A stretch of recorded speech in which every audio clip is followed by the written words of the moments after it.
चलो बच्चे, आज हम लोग क्या करने वाले हैं, आपका जो सोशल स्टडीज़ का जो सिविक्स टॉपिक है, पॉलिटिकल साइंस, उसका एक फर्स्ट चैप्टर का आखिरी टॉपिक है। ये मैंने ऑलरेडी 2 वीडियो यूट्यूब पे अपलोड किया हुआ था, एक बेल्जियम का था और एक लेबनान का था।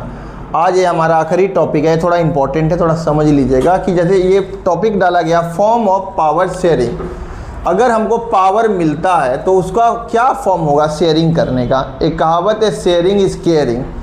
इसके पीछे कुछ भाव भी छुपा हुआ है जो आपको आगे अभी समझ में आ जाएगा। जो 4 मेथड मैं बतलाऊंगा पावर शेयरिंग का। जैसे पहला मेथड क्या होता है पावर शेयरिंग का, लेजिस्लेटिव लेवल पे, एग्जीक्यूटिव लेवल पे और जुडिशियरी लेवल पे। तो थोड़ा ये तीनों के बारे में अच्छे से हमको समझना होगा कि तीनों है क्या। जैसे हमारे देश में अगर पावर आता है तो क्या पावर केवल नेता लोग के पास आ जाएगा क्या? अगर नेता लोग के पास पावर आएगा तो फिर हमारा देश वैसे मतलब अच्छा परफॉर्म नहीं कर पाएगा। हमको नेता को चेक एंड बैलेंस करने के लिए जुडिशियरी को भी तैनात करना पड़ेगा। जुडिशियरी क्या करेगा, नेता कुछ गड़बड़ काम कर रहा है तो उसको चेक करेगा, ठीक है ना। मतलब ये एक दूसरे पे मतलब डिपेंडेंट है। ऐसा आप नहीं कह सकते हैं कि नहीं लेजिस्लेटिव कुछ कर दिया अपने से तो वो आपका हो जाएगा। जैसे लेजिस्लेटिव का मतलब क्या होता है पहले इसको समझिए। जो हमारे एमएलए, एमपी ये सब जो होते हैं ना उसको हम लोग बोलते हैं लेजिस्लेटिव। एग्जीक्यूटिव किसको बोलते हैं? प्रेसिडेंट को, प्राइम मिनिस्टर को, काउंसिल ऑफ मिनिस्टर को, जो कैबिनेट मंत्रालय संभालते हैं उनको बोलते हैं। और जुडिशियरी हम किसको बोलते हैं? जज को बोलते हैं। तो जज की भी उतना ही पावर है जितना एक मंत्री की पावर है। समझ में आया ना। तो ये मान के चलिए कोई एक नेता है, मान के चलिए उसने कुछ गड़बड़ कर दिया तो उसको तो मन में कोई डर होना चाहिए ना कि हमारे पे भी चेक एंड बैलेंस है, हमारे भी पीछे पुलिस पड़ सकता है, हमारे भी पीछे जज पड़ सकता है, तो वो डरेगा। और जज को भी पता है कि अगर मैंने कुछ गलत काम किया तो नेता पार्लियामेंट में कोई बिल पास करा के प्राइम मिनिस्टर और प्रेसिडेंट का सिग्नेचर लगवा के हमको भी पोस्ट से हटा सकते हैं। तो यहाँ पे क्या हो रहा है, एक आदमी को हमने पावर नहीं दिया, इस पावर को बोलते हैं हम लोग हॉरिजॉन्टल पावर शेयरिंग। मतलब डेजिग्नेशन सबका एक ही लेवल पे है। Horizontal flat power sharing, legislative, executive, judiciary एक ही समझ लीजिए पहिया है। तो एक दूसरे को काउंटर चेक करने के लिए हमने बना के रखा है। दूसरा लेवल का पावर शेयरिंग क्या होता है, मैंने लिखा है सेंट्रल या फेडरल। जैसे हमारे देश में एक होता है सेंट्रल गवर्नमेंट। सेंट्रल गवर्नमेंट जैसे भारत का प्रधानमंत्री हो गया या भारत का प्रेसिडेंट हो गया या उसके बहुत सारे मंत्री होते हैं, जैसे विदेश मंत्री हो गया आपका। ये सब जितने भी पोस्ट होते हैं ये कैबिनेट लेवल का पोस्ट होते हैं, तो इनको बोलते हैं सेंट्रल। स्टेट वाला आप समझ रहे हैं, आप जो भी स्टेट से बिलोंग करते हैं वो स्टेट लेवल पे चीफ मिनिस्टर होते हैं। वहाँ पे चीफ मिनिस्टर के बहुत सारे मंत्री होते हैं, जैसे उद्योग मंत्री हो गए, वन मंत्री हो गए, तो वो स्टेट लेवल पे काम को देखते हैं। और एक होता है आपका स्टेट से भी नीचे आते हैं म्युनिसिपैलिटी और पंचायत। पंचायत लेवल गांव पे लगता है और म्युनिसिपैलिटी जो थोड़ा सा टाउन हो गया है, गांव थोड़ा सा डेवलप कर गया है, तो म्युनिसिपैलिटी पे वहाँ उसको गवर्न करता है। तो पहले हमको कौन गवर्न करेगा? म्युनिसिपैलिटी और पंचायत। उससे ऊपर उसका हेड कौन है? स्टेट है। उसके ऊपर उसका हेड कौन है? सेंट्रल है। तो ये लेवल का भी पावर शेयरिंग है। तो इसको हम हॉरिजॉन्टल नहीं बोलेंगे, ये टॉप से नीचे या बॉटम से ऊपर जा रहा है, तो इसको बोलते हैं हम लोग वर्टिकल पावर शेयरिंग। थर्ड वाला हम देख लेते हैं, रिलीजियस क्या है। श्रीलंका वाला स्टोरी जो हमने पढ़ा था उसमें क्या था, 74% हमारे क्या थे? सिंघाला थे। कौन थे? सिंघाला, ठीक है। और हमारे 18% तमिल थे, तमिल। तो यहाँ पे क्या हो गया था, लिंग्विस्टिक फैक्टर था ना। लिंग्विस्टिक का बोलने का मतलब है लैंग्वेज। लैंग्वेज पे 2 समुदायों में टकराव हो गया और उसी को अब रिलीजियस भी बोल सकते हैं, बुद्धिज़्म और हिंदुइज़्म। तो इस टाइप के भी पावर को हम शेयर करते हैं। मान के चलिए अगर 74% सिंगला है तो उनको भी कुछ एमएलए, एमपी बनाने की पावर है। तो 18% अगर हमारे तमिल है तो उनको भी कुछ देनी है मुझे पावर। ऐसा थोड़ी हम करेंगे कि जितने भी एमपी, एमएलए चुन के आएंगे सब के सब सिंघाला होंगे। अब हमारे ही देश में जैसे हम देखते हैं तो हिंदुओं की आबादी 80% है टोटल, आप लमसम मान के चलिए। अब मुसलमानों की आबादी भी 17% लमसम है। तो क्या जितने भी MP MLA बनेंगे सब हिंदू थोड़ी बन के आएंगे, मुसलमान भी तो सिलेक्ट होके आएंगे, नहीं तो वहाँ पे क्या होगा, रिलीजियस कॉन्फ्लिक्ट होने की चांसेस बढ़ जाएगी। तो ये वाला पावर को हम क्या बोलते हैं, लिंग्विस्टिक और रिलीजियस ग्रुप। और आगे माइनॉरिटी कम्युनिटी क्या होता है, माइनॉरिटी जैसे वही मैंने आपको बोला जो 50% जैसे से अबव कोई देश में जो कम्युनिटी है वो आपका हो गया मेजॉरिटी, जैसे हिंदू हो गए यहाँ पे। और जो 50% से बिलो है, जैसे कौन हो गए हमारे, सिख हो गए, मुस्लिम हो गए, जैन हो गए, बुद्धिस्ट हो गए, उनको माइनॉरिटी कम्युनिटी बोलते हैं। तो उनको भी कुछ हमको पावर देना पड़ेगा। सिख हमारे देश में 1% है, तो क्या सिख को भी तो हमको बना के रखना है ना, कोई उनको भी MLA MP का पोस्ट देना है। तो ये लेवल के पावर शेयरिंग हमारे क्या हो गए, रिलीजियस और लिंग्विस्टिक लेवल पे हो गए।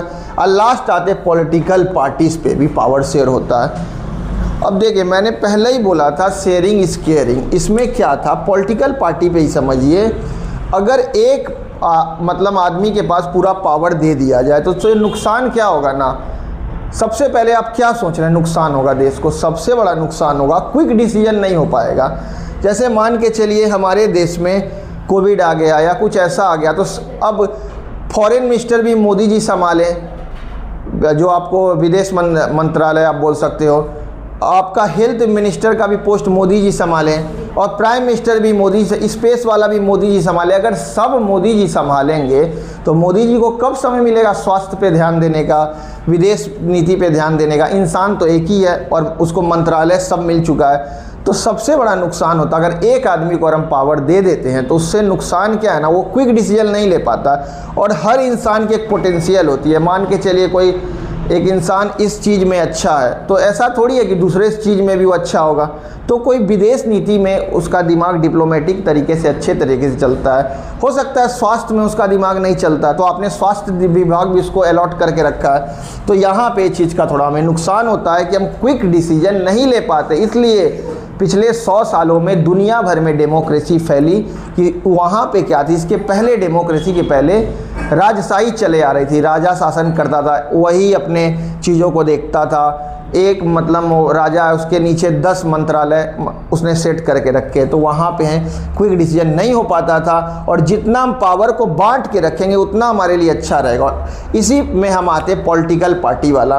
पॉलिटिकल पार्टी वाला क्या है, जैसे मान के चलिए हमने सब लेवल पे तो पावर बांट के रख दिया, legislative, executive, judiciary, central, state, municipality, religious को भी बांट दिया, मगर पॉलिटिकल लेवल पे और सबसे मेन लेवल पे अगर नहीं इसको डिवाइड करेंगे तो नुकसान क्या होगा। मान के चलिए अगर हमारा देश आज़ाद होता और उस समय देश की सबसे बड़ी पार्टी थी कांग्रेस, और कांग्रेस मान के चलिए ना, अभी मान के चलिए हम लोग आज़ादी के 200 साल बीत चुके हैं या 300 साल हमारी बीत चुकी है, अभी भी कांग्रेस ही मेन पार्टी बनी रहेगी और दूसरी पार्टी को हम डेवलप नहीं होने देंगे। फिर कांग्रेस में डिक्टेटरशिप आ जाएगा, क्योंकि इसको कोई चैलेंज देने वाला नहीं है। तो आपने एक क्या है, मतलब एक स्यूडो डेमोक्रेसी ला दिया है, जो आपने दिखावट के तौर पे डेमोक्रेसी तो लाया, मगर आपने दूसरे पार्टी को पनपने नहीं दिया। दूसरे पार्टी का मतलब क्या होता है, अगर कोई पार्टी कुछ समाज के लिए अच्छा करना चाहता है, अपना पार्टी बना के काम कर सकता है, क्योंकि पार्टियां आती और जाती है मगर देश चलता रहता है। तो आज कांग्रेस है, कांग्रेस खत्म हो जाए, आज बीजेपी है, बीजेपी भी खत्म हो जाएगा, उससे हमको क्या लेना देना है, शिवसेना है वो भी चला जाए, मगर देश चलना चाहिए। तो देश चलाने के लिए हमको क्या करना पड़ता है, पॉलिटिकल पार्टी बनाने की आज़ादी देनी चाहिए कि हर कोई इंसान पर जो अपना कुछ के पास व्यू है वो अपने पॉलिटिकल पार्टी बना सकते हैं। तो हमारे देश में आप देखिएगा बहुत सारे नेशनलिस्ट पॉलिटिकल पार्टी ऐसे 6 है, आप देखिएगा कांग्रेस, बीजेपी है, कम्युनिस्ट पार्टी है, आपका ऐसे 6 है। वो पॉलिटिकल पार्टी वाले टॉपिक हम पढ़ाएंगे, उसमें है इंडिया में 6 मेजर पॉलिटिकल पार्टी, और भी है बहुत सारे 1000 पार्टी आप मान के चलिए। तो हमने अपने देश में ये आप नहीं बोल सकते हैं कि हमने एक मतलब पार्टी हमारा देश चला रहा है, जैसे कांग्रेस देश चला रहा है। दूसरा पॉलिटिकल पार्टी में एक आता है कोलिशन गवर्नमेंट। वो क्या होता है, जैसे मान के चलिए अगर आप महाराष्ट्र की बात करते हैं तो महाराष्ट्र में बीजेपी अकेला तो नहीं जीत रहा है पूरा विजय, जो यहाँ का MLA का चुनाव, उसके साथ कौन है, उसके साथ शिवसेना भी मिला हुआ है, ठीक है।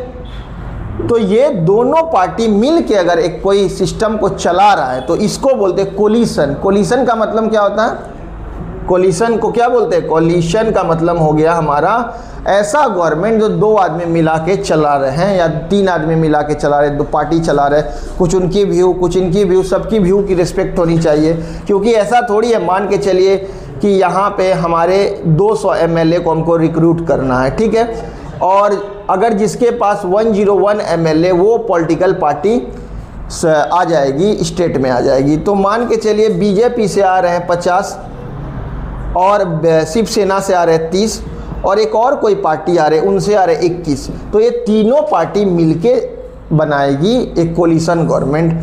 तो यहाँ पे वो पॉलिटिकल पार्टी फिर स्टेट पे करेगी, मतलब डोमिनेट करेगी, कोलिशन बनाएगी। तो ये इनकी भी बात चलेगी, बीजेपी की, इनकी बात चलेगी, किनकी? शिवसेना की, और ये कोई अलग पार्टी है इनकी भी बात चलेगी। तो ये हमारी हो गई कोलिशन पॉलिटिकल पार्टी। तो आपने अच्छे से पहले समझ लीजिए कि हमको पावर अगर नहीं शेयर करेंगे तो हमको कोई डिसीजन नहीं हो पाएगा।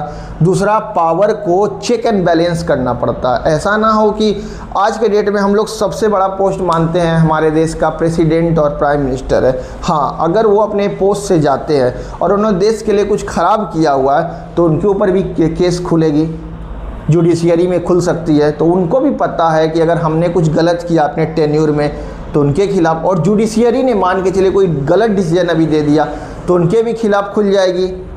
आपके एग्जीक्यूटिव खोलेंगे, लेजिस्लेटिव खोलेंगे, तो चेक एंड बैलेंस चल रहा है। तो इस टाइप का हम लोग का देश है पावर शेयरिंग का। और सबसे बड़ी बात कि अगर हमने जो पावर शेयरिंग किया, क्या हमको कोई फ़ायदा है? क्या सर यहाँ पे आप देख पा रहे हैं कि मतलब कौन सा ऐसा देश आपको अच्छा लगा कि यहाँ पे जो पावर शेयरिंग फार्मूले पे डेवलप किया? अभी दुनिया का आप मान के चलिए सबसे डेवलप कंट्री मान के चलिए या जो सुपर पावर है यूएसए, अमेरिका है। अमेरिका किसको फॉलो करता है? डिक्टेटरशिप या डेमोक्रेसी को? अमेरिका जिसके दम पे खड़ा है वो डेमोक्रेसी के पिलर पे है और डेमोक्रेसी के दम पे अपना बादशाही चला रहा है। जहां मन वहां पे अपना जो करता था, कोई कुछ नहीं हो। अभी एक तरह का जाइंट बन गया। आप चाहे फेसबुक चला रहे हैं, इंस्टाग्राम चला रहे हैं, ट्विटर चला रहे हैं, वो सारा का सारा अमेरिका का है। आपको मतलब उसने डेमोक्रेसी के दम पे सब चीज़ लिया है। तो अगर हमसे कोई ये पूछ रहा है कि पावर शेयरिंग करके हमें होगा क्या, तो आप सबसे पहले एग्जांपल यूएसए का ही देखिए। वहाँ पे पावर शेयरिंग करके इंडिपेंडेंस कब हुआ था? यूएसए का हुआ था 1776। आप मान के चलिए 200 साल से ऊपर अमेरिका का डेमोक्रेसी चल गया और वो दुनिया का सुपर पावर है, जाइंट सुपर पावर है। एक था आज से 20 साल पहले था यूएसएसआर था, जिसको हम लोग रसिया बोलते हैं। वो डेमोक्रेसी को फॉलो नहीं किया, तो देखिए उसमें 15 टुकड़े उसके बन गए रसिया के। तो हमने क्या देखा है कि शेयरिंग इज केयरिंग, बार बार मैं बोल रहा हूँ। एक अमेरिका का एग्जांपल मैंने लिया यूएसए का, और डेमोक्रेसी के दम पे उसकी आबादी कितनी है? 33 करोड़ है और हमारी आबादी 140 करोड़ है। मरो 33 करोड़ का देश पूरी हमारे पे, कोई तो छोड़ दो, पूरी दुनिया पे कब्जा, मतलब एक तरह का डोमिनेट करके रह रहा है। उनकी बात को सब सुनता है, दुनिया डॉलर में बिजनेस करता है, व्यापार करता है। तो हमारा पावर शेयरिंग का सबसे बड़ा एग्जाम्पल, प्राइम एग्जाम्पल अमेरिका है। और भी देश के बारे में बात कर लेते हैं। जर्मनी भी वही है, पावर शेयरिंग डेमोक्रेसी। फ्रांस भी वही है, ग्रेट ब्रिटेन भी वही है, डच कंट्री भी वही है। जितने भी आप ऑस्ट्रेलिया जाइए, जापान जाइए, जितने भी डेवलप कंट्री, अगर आप वर्ल्ड में 20 डेवलप कंट्री और सुपर पावर को उठाएंगे तो आपको 15 से 16 कंट्री डेमोक्रेटिक कंट्री मिलेंगे जो पावर को शेयर करते हैं।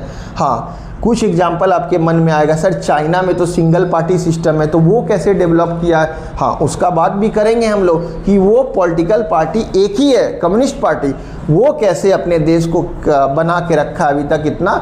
मगर एक चाइना का एक्सेप्शन अगर हम छोड़ दें तो दुनिया में कोई भी ऐसा देश नहीं है जो पॉलिटिकल, मिलिट्री, हर चीज़ में डोमिनेट है और वो पावर शेयरिंग को नहीं मान रहा है। चाइना भी मानता है, चाइना में थोड़ा सा आप एकदम वैसा नहीं है डिक्टेटरशिप, एक पावर शेयरिंग है वहाँ पे भी, इसलिए चाइना फ्लोरिश कर रहा है हमारा। मगर सबसे बड़ी बात है, मैं टॉप 20 कंट्री बोल रहा हूँ। यूनाइटेड नेशन में 193 कंट्री है, तो टॉप 20 कंट्री आप अच्छे से स्टडी करेंगे तो डेमोक्रेसी के ही पाथ पे चल रहा है। और हम लोग इंडियन, हम लोग भी तो डेमोक्रेसी को ही फॉलो कर रहे हैं या उसके दम पे हम आगे बढ़ रहे हैं। चलिए बच्चे, आज हमने इतना किया।